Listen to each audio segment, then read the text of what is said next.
Okay, so we are able to fire a projectile, and it fires in the direction that we are facing, but we have some issues. One of them is it's going right through everything, okay, and it's also not taking out our NPCs.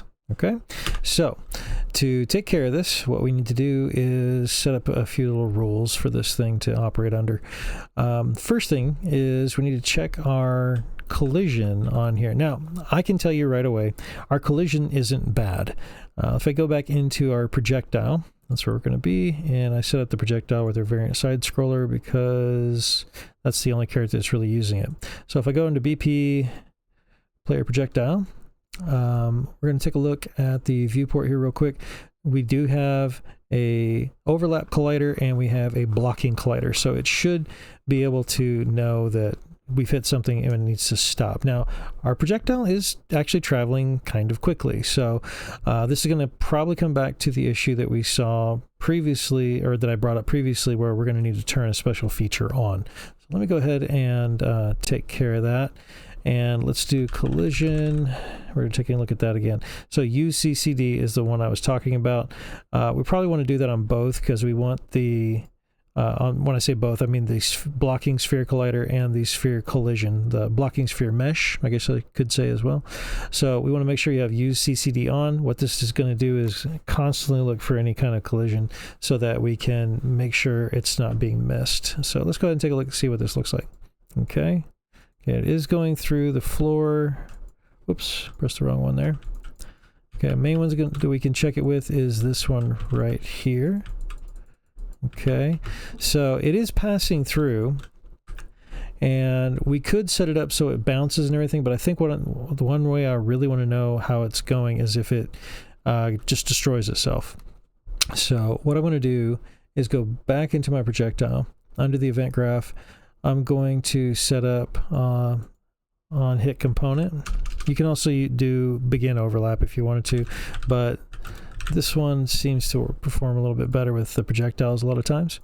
So what I'm going to be looking for is if I touch almost anything with the sphere collision, that's this one right here, that'll give us our overlap events. We just want to destroy our actor. I'm going to destroy this actor, the projectile. Okay, so let's see if we can get this to work. Now, we may have to change some other features after we do this, but this is why I broke this up this way. Okay, so looks like it is still firing through. Okay, so that's not taking care of it for us. Let's figure out what else is going on here. So we're going back to our projectile. It's not really finding that whenever we have any hits right here.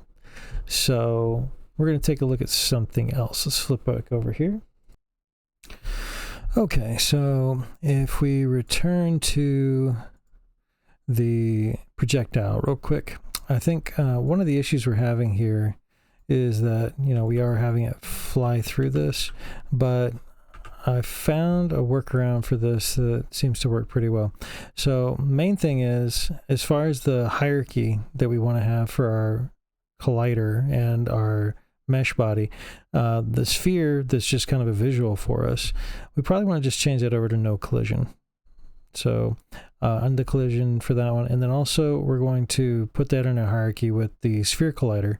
So the sphere collider is going to be the thing that pretty much handles everything. And we're going to make sure, we're going to leave that at block all dynamic. We're also going to still leave on the CCD. But one thing that makes a big difference is instead of the scene root, which we're launching here, we're actually going to change that to the sphere collision. So to do that, we're going to click on this and we're going to drag it on top of the default scene root. Now what that does is it makes this the main part of the actor, not just the location and the scene root, but the collision of the sphere itself. So now if we fire, we get kind of a cool effect where they stack on top of each other. So now we know they're actually connecting. So that might be something you'd want to try and add into your game. So if that's something that you dig, then that could actually help you out. So yeah, if I hit them just in time with my own player's body, I can stack them up.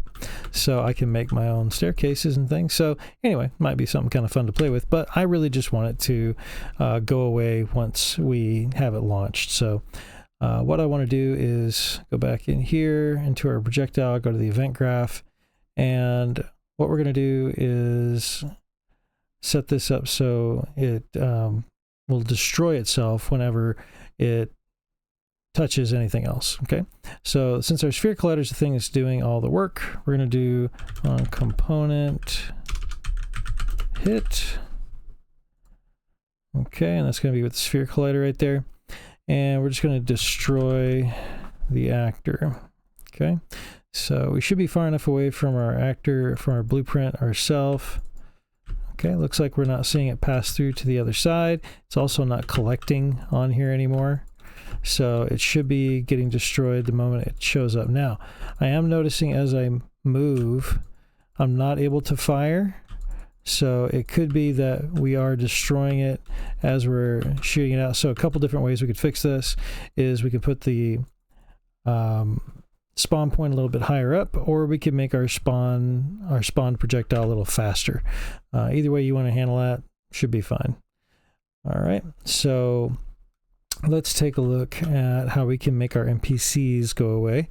We'll want to code that on our NPC. So let's just click on our basic AI NPC here.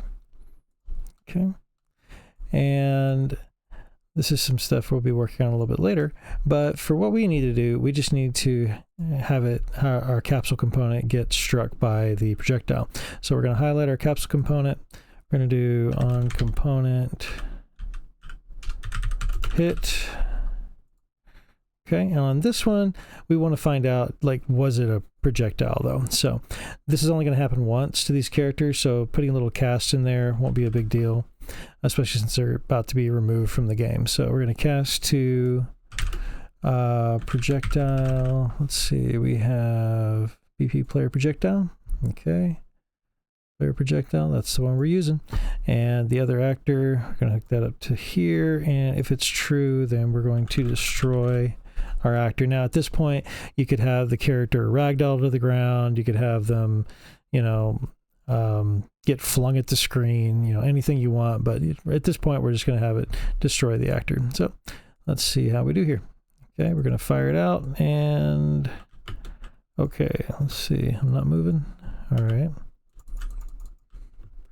and it doesn't quite seem to be interacting with them. Oh, nope, never mind.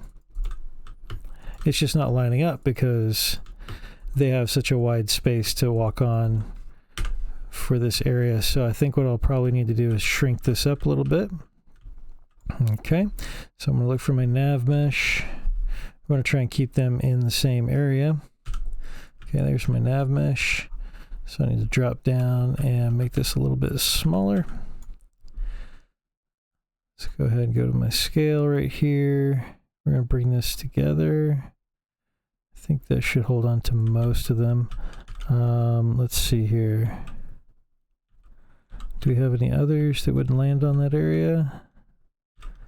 Okay, yeah, they are a little bit staggered through there, so I'll probably need to alter them a little bit, but it does get rid of these guys as long as they're in the same space as myself.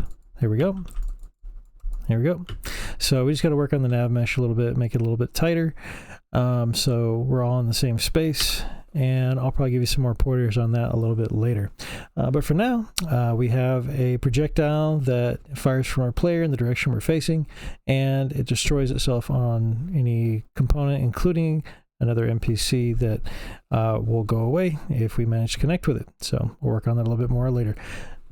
All right. Hope this helps you out.